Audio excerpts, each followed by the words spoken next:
today. And what we have been doing for the past year is hosting what we've called a learning collaborative. It was a pilot, so we called it the Pilot Learning Collaborative. Very, creative there. But what the goal for this was to really see how a group of providers working collaboratively could support one another in a network learning environment to improve on a topic of their choosing.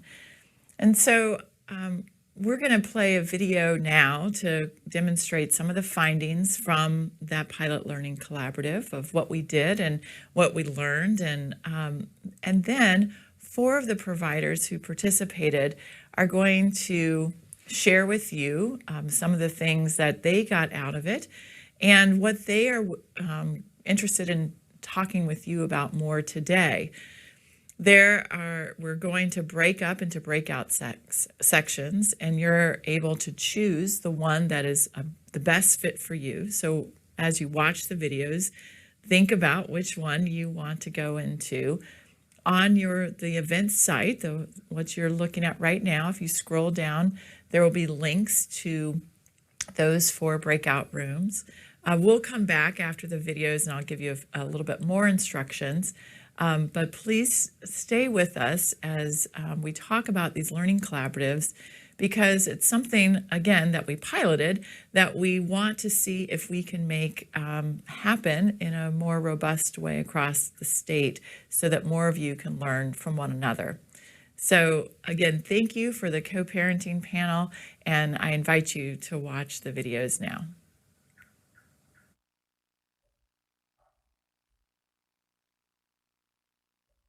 I want to take a few minutes to share with you what we've done this past year in building out this Pilot Learning Collaborative, in which we brought together 7 different program providers to work collaboratively on one common topic. The impetus behind the Pilot Learning Collaborative was that we've been hosting fatherhood summits for the past 5 years, but we wanted to know whether folks were actually using all of the information that was being provided, and to see if there was a way that we could bring these summits more to life in folks' day-to-day operations. But we wanted to make sure that whatever we were offering was actually a useful tool for those who were going to be participating. And so we asked the providers what topics they were interested in that they thought that they would benefit from most. And recruitment of fathers was the most pressing topic. And it's what then we spent our 4 sessions on. And it helped them to really think about how they approach recruitment and where there's opportunities for growth. The PLC, which is what we call the Pilot Learning Collaborative, consisted of 4 2-hour Zoom sessions that we met between December and March of this year. And they were both discussions, activities, time for feedback. And we also asked the providers to complete homework before the sessions and then to apply some of the things that they learned afterwards to prepare them for the next session. And we had representatives from 7 of our Texas Fatherhood Effect grantees who participated.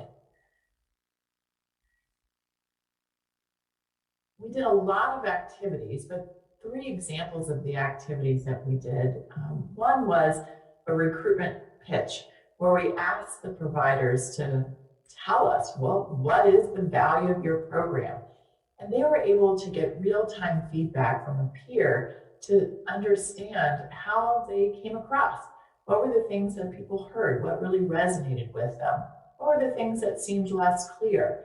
And being able to articulate why your program matters is really the first step to effectively recruiting folks.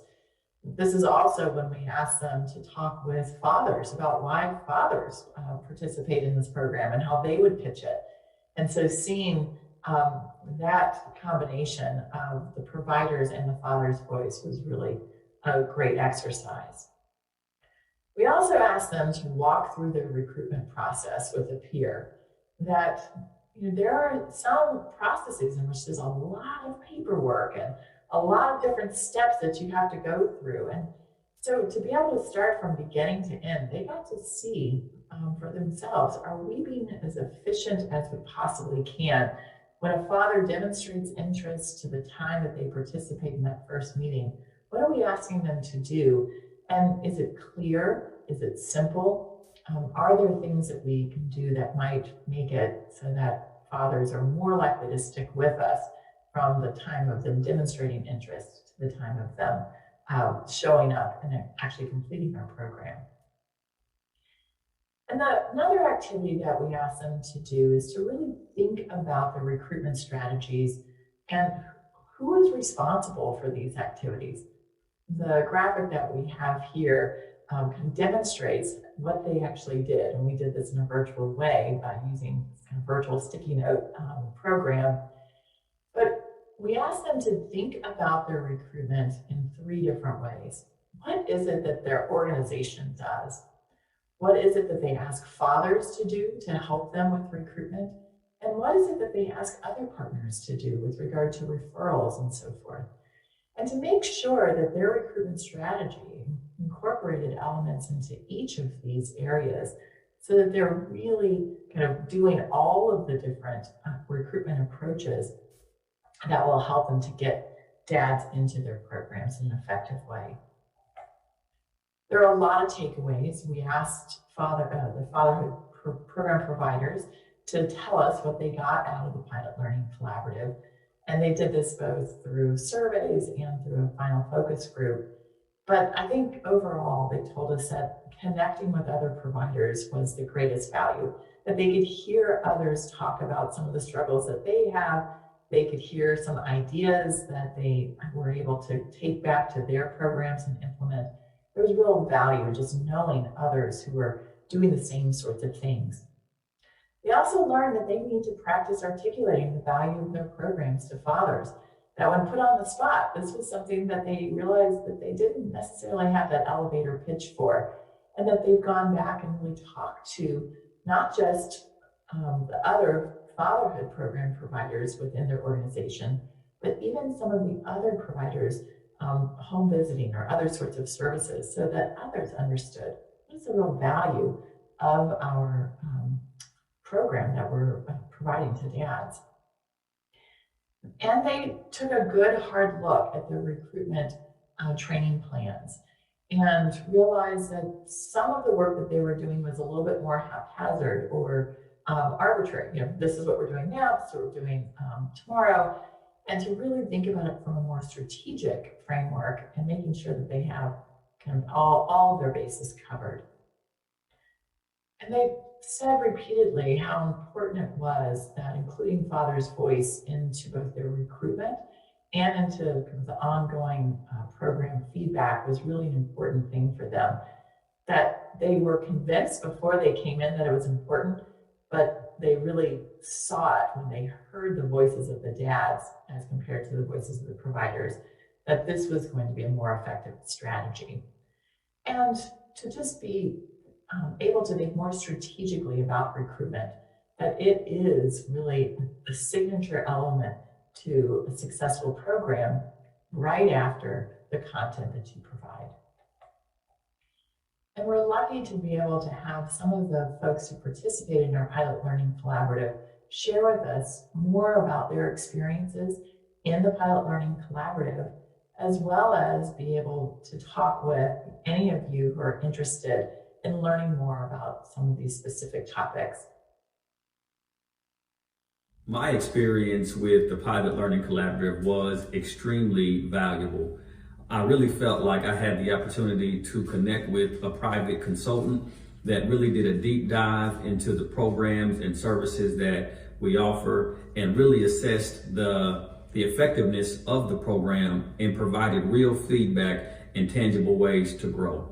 What I also appreciated about the Pilot Learning Collab was just that, the collaboration that took place with other practitioners in the field of fatherhood work, being able to learn, to grow, and to glean from others who are working in the fatherhood space was extremely valuable.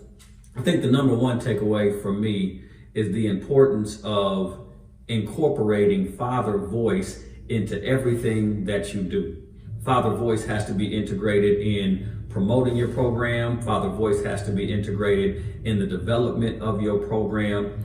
The importance of father voice cannot be understated. The idea and the concept of father voice is really at the core. It's really at the heart of all that we do at STARRY as we engage and work with fathers.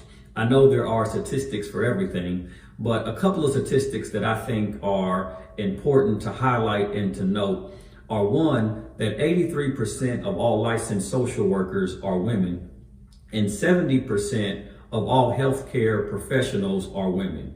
And so what that lets us know is that by nature, father voice is absent from much of the conversation and much of the development of practice in the social work field.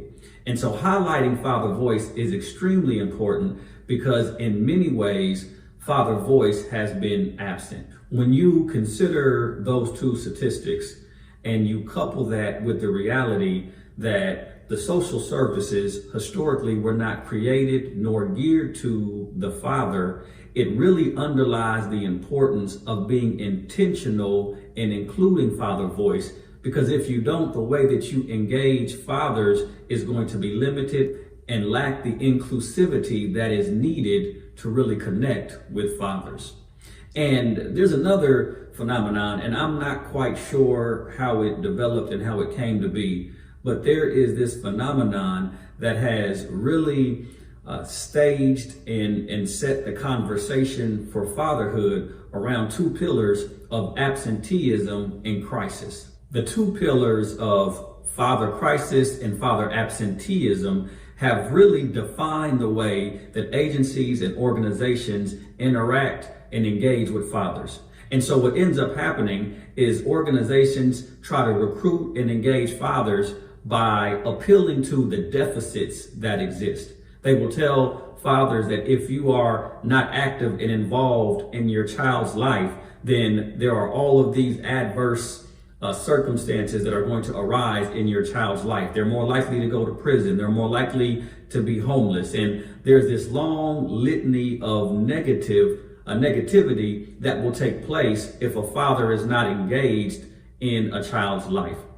Now, I understand the reason for those statistics, but in terms of an approach for engaging fathers, looking at someone's deficit as opposed to their assets, I don't really think is a way to effectively engage fathers. And so at STARRY, we operate from what we call a father positive lens.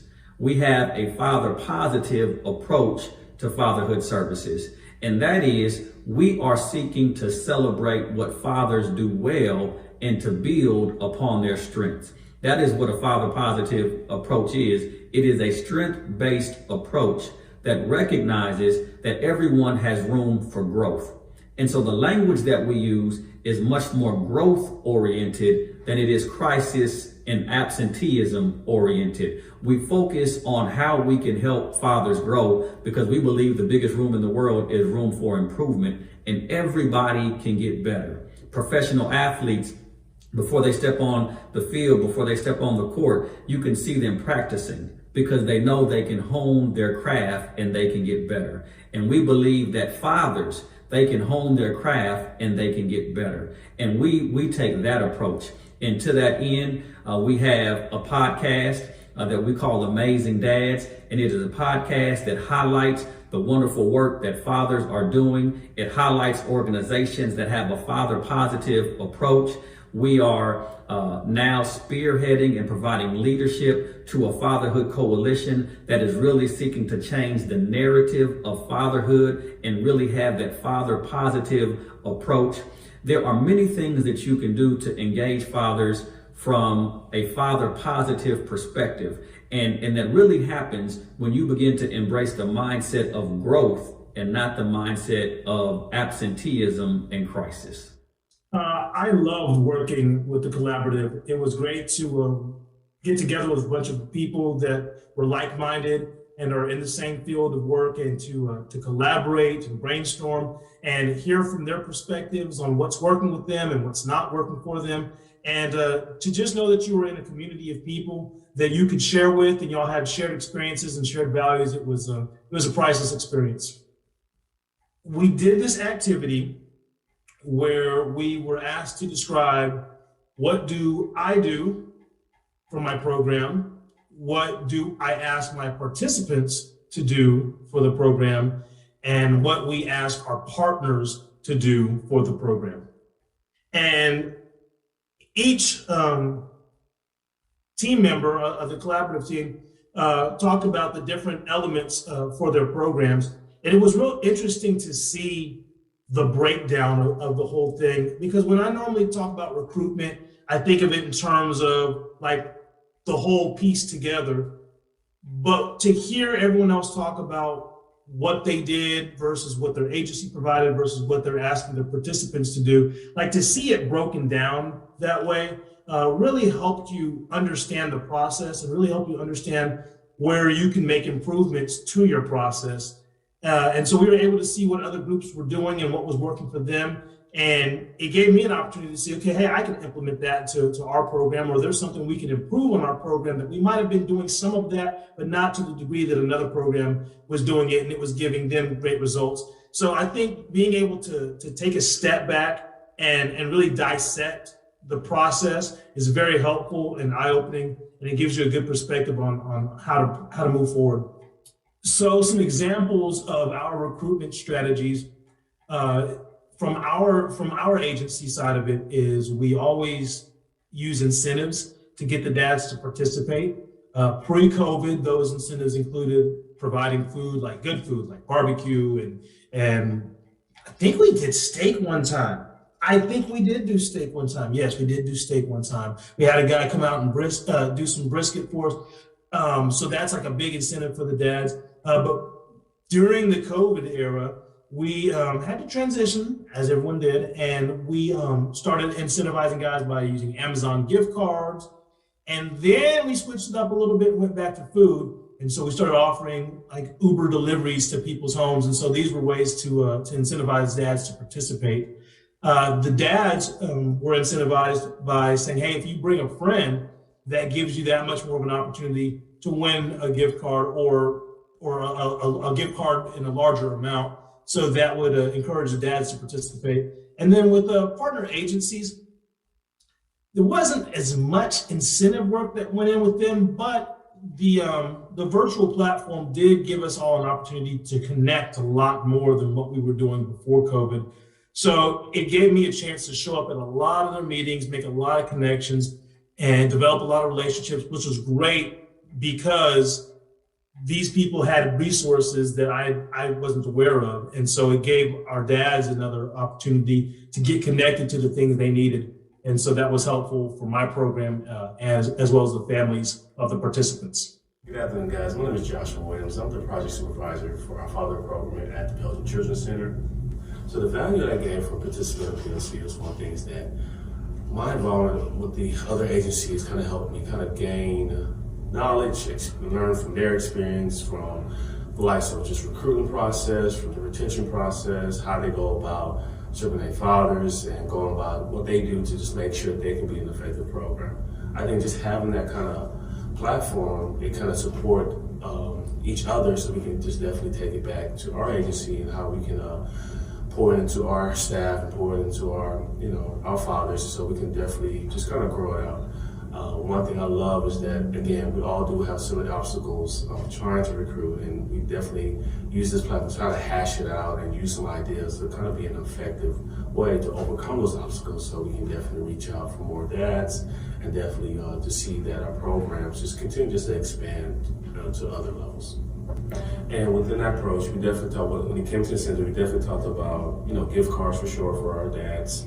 Definitely know that the dads are already to in the sense of sport tickets, different children museums. We talked about those things. What would draw that father and know that it's just more than just come to the program, but letting them know the incentives not only benefit them, but benefit their families.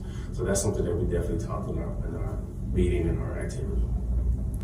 So one feedback I got from them that was kind of I learned I took away is when it came to recruiting process, who they recruit, places to go. We're always trying to find places to recruit. So I know one they mentioned about the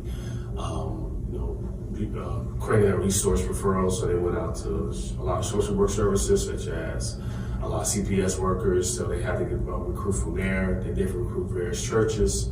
I know one individual said how they recruit through using schools, using different platforms for them to recruit, so that they can definitely make sure that they are helping in that get those dads. But one thing I have to take away is I love what they said when they did the recruiting. They always mention about partnership, and we partner with your agency. I know when you are servicing this, we can service the other other group of dads. So I think that word partnership kind of has a big takeaway when it comes to recruiting. Hi, my name is Henry, and I'm a parent educator with BCFS Health and Human Services out of Harlingen. Our goal here is to help educate and strengthen fathers and to make strong families in our community. And we do that by conducting group and individual sessions through an evidence-based curriculum called the 24/7 Dad. By participating in the Pilot Learning Collaborative, I've actually been able to learn a lot, but most importantly, we got to hear from our fathers on a personal level, what works for them and what doesn't. We were able to get a lot of information from them not being able to participate in programs due to their work schedules, to even how close their families have become since they participated in the program. One father even said that he never knew a program like ours existed, and he could have used it with his first son. So when working with others, it's invaluable to have the criticism and encouragement from the people whose lives we aim to make better.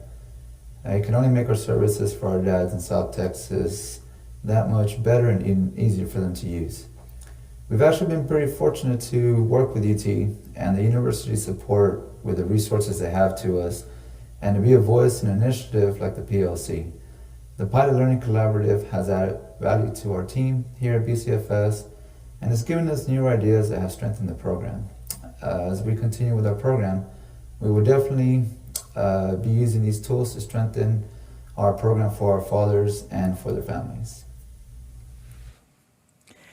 Well, thanks to those four gentlemen, and we are really excited that they will be joining us in the breakout sessions and leading those. Before I give you a little bit more information about how to get there to continue the conversation, I just want to take a second to thank you again for spending yesterday and today with us to really think about how we can better serve fathers and families through all of the programs that you provide. It's such an important job that you do, and we have learned so much from all of you. And so to have some of you have the opportunity to share with us each year is just a real gift. I really appreciate our keynote speakers and all of our panelists, and especially the fathers who gave their time to share with us, to record the videos and to tell us about how these programs really shape their lives and how important they are. This is a special weekend for the fathers that we try to serve. For some, it's a day that is a little disheartening, that they're not able to be with their children the way that they'd like. For others, it's a real day of celebration.